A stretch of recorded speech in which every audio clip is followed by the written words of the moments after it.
কি করলে রোজা ভেঙে যায়। তো এটা বোঝার আগে আমরা যদি রোজার সংজ্ঞাটা বুঝি, রোজা কাকে বলে, সিয়াম কাকে বলে, আপনারা নিজেই বলতে পারবেন কি করলে রোজা ভাঙে। রোজার সংজ্ঞা হচ্ছে আসওমু হুয়াল ইমসাকু আনিল আখলি ওয়া শুরবি ওয়াল জিমাই মিন তুলুইল ফাজরি ইলা গুরুবিশ শামসি মা'আন নিয়্যাহ। মানে রোজা হচ্ছে বিরত থাকার নাম। কি থেকে? খাওয়া থেকে, পান করা থেকে, ফিজিক্যাল ইন্টিমেসি থেকে স্ত্রীর সাথে, সকাল থেকে শুরু করে, ফজর থেকে শুরু করে ইলা গুরুবিশ শামস মানে সানসেট পর্যন্ত, সূর্যাস্ত পর্যন্ত, মা'আন নিয়তের সাথে। ক্লিয়ার হয়ে গেছে না? রোজা হচ্ছে বিরত থাকার নাম। খাওয়া থেকে বিরত, পান থেকে, ফিজিক্যাল ইন্টারকোর্স থেকে, সকাল থেকে শুরু করে সন্ধ্যা পর্যন্ত নিয়তের সাথে। তো এই সংজ্ঞা থেকেই তো বোঝা যায় কি করলে, খেলে রোজা ভেঙে যায়, ড্রিঙ্কস করলে রোজা ভেঙে যায়, বিবাহিতরা দিনের বেলায় ফিজিক্যাল ইন্টিমেসিতে গেলে রোজা ভেঙে যায়। তো আমরা এবার পয়েন্ট আকারে শুনবো যে কি কি কাজ করলে। এখানে মৌলিকভাবে 3টা জিনিসের কথা বলা হয়েছে, কিন্তু আরো কিছু জিনিস আছে যেগুলো করলে আপনার রোজা ভেঙে যাবে। আসুন আমরা সেগুলো শুনি। 1 নম্বরে হচ্ছে ইচ্ছা করে যদি আপনি খান, ইচ্ছা করে খাইতে হবে, বুঝছেন? ভুল করে খাইলে কিন্তু রোজা ভাঙে না। খুব মজার না ব্যাপারটা? অনেক সময় এমন হয়, অনেকের অভ্যাস যে সকালবেলা সে ঘুম থেকে উঠে পানি খায়। তো আপনি হঠাৎ করে 1 গ্লাস পানি খেয়ে ফেলছেন, খাওয়ার পরে মনে হয়েছে ওরে আমি তো রোজা, এখন কি হবে বলেন তো? ভাঙবে না? ভাঙবে না, ভাঙে নাই।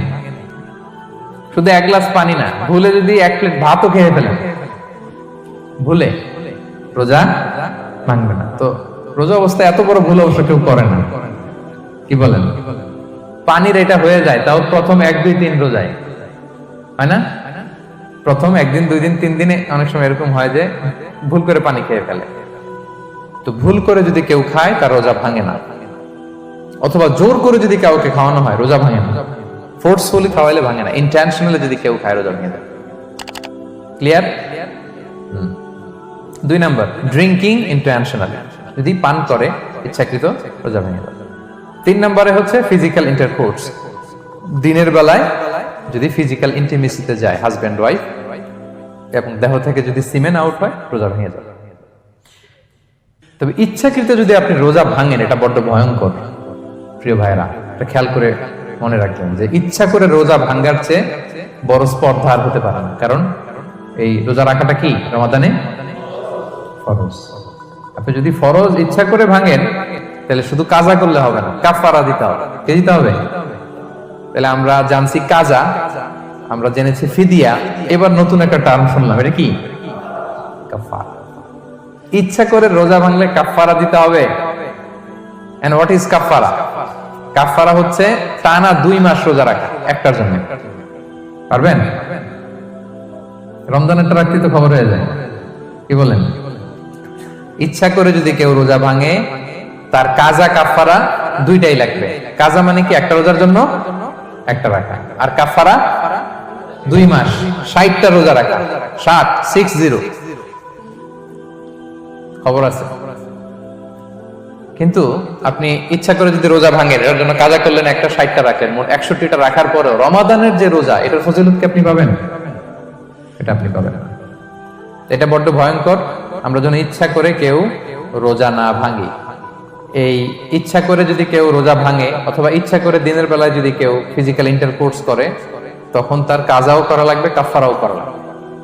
এই ভুল যেন আমরা কখনো না করি, মনে থাকবে। এবার একটা মজার হাদিস শোনেন, সহিহ বুখারী। এক সাহাবী দৌড়ে এসে রাসূল সাল্লাল্লাহু আলাইহি ওয়াসাল্লামকে বলতেছে, ইয়া রাসূলুল্লাহ, হালাকতু ইয়া রাসূলুল্লাহ, হে আল্লাহর রাসূল, আমি তো শেষ। সাহাবী বলতেছে, ইয়া রাসূলুল্লাহ, আমি তো শেষ।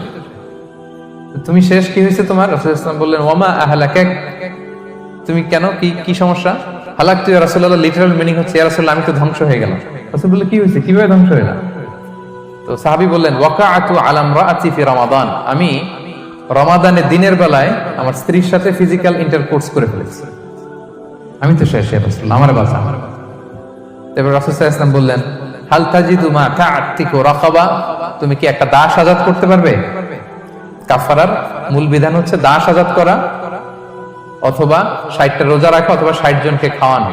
ওকে, রাসূল সাল্লাল্লাহু আলাইহি ওয়াসাল্লাম বলতেছে, তুমি কি একটা দাস আজাদ করতে পারবে? উনি বলল, না, আমার তো এই সক্ষমতা নাই, আমি পারবো না। তো রাসূল সাল্লাল্লাহু আলাইহি ওয়াসাল্লাম বললেন, ফাহাল তাস্তাতিউ আন তাসুমা শাহরাইনি মুতাতাবিআইন, তাহলে টানা 60 দিন রোজা রাখতে পারবে? বলছে লা ইয়া রাসূলুল্লাহ, এটাও আমি পারবো না, 60 দিন রোজা রাখা আমার পক্ষে সম্ভব না। এরপর রাসূল সাল্লাল্লাহু আলাইহি ওয়াসাল্লাম বললেন ফাহাল তাজিদু মা তুতঈমু 60 মিসকিনান, তাহলে 60 জনকে খাবার খাওয়াইতে পারবে? বলতেছে না, এটাও পারবো না। তো কোনোটাই সে পারবে না। এবার উনি বসে রইলেন।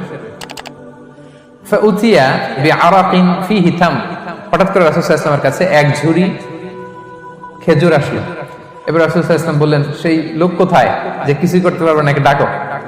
এবার আসলে এবার রাসূল সাল্লাল্লাহু আলাইহি ওয়াসাল্লাম বললেন, তুমি দাসও আজাদ করতে পারবে না, 60 দিন রোজা রাখার নিয়ম এটাও পারবে না, 60 জনকে খাওয়ানো এটারও সক্ষমতা নাই, তাহলে এই যে এক ঝুড়ি খেজুর আসছে আমার কাছে, সদাকার খেজুর, যাও এটা তুমি দান করে দাও আল্লাহর রাস্তায়।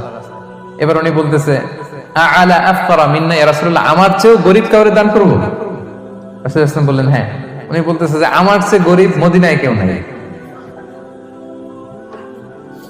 উনি বললেন ফামা বাইনা লাবাতাইহা আহলু বাইতিন আহওয়াজু ইলাইহি মিন্না ইয়া রাসূলুল্লাহ, এই মদিনায় আমার চেয়ে গরীব, মানে এটার প্রতি মুখাপেক্ষী আমার চেয়ে বেশি কেউ আর নাই। ফাদাহিকান নবী সাল্লাল্লাহু আলাইহি ওয়াসাল্লাম, রাসূল সাল্লাল্লাহু আলাইহি ওয়াসাল্লাম এই কথা শুনে হেসে দিলেন। হাত্তা বাদাত আনিয়াবু, রাসূল সাল্লাল্লাহু আলাইহি ওয়াসাল্লামের চোয়ালের দুই পাশের দাঁত দেখা গেল। রাসূল সাল্লাল্লাহু আলাইহি ওয়াসাল্লাম সাধারণত হাসতেন না, দেহেক যেটা এটা খুব কম হাসতেন না, তিনি তাবাসসুম যেটা স্মাইলিং মুচকি হাসতেন, ওটাতে দাঁত দেখা যায়।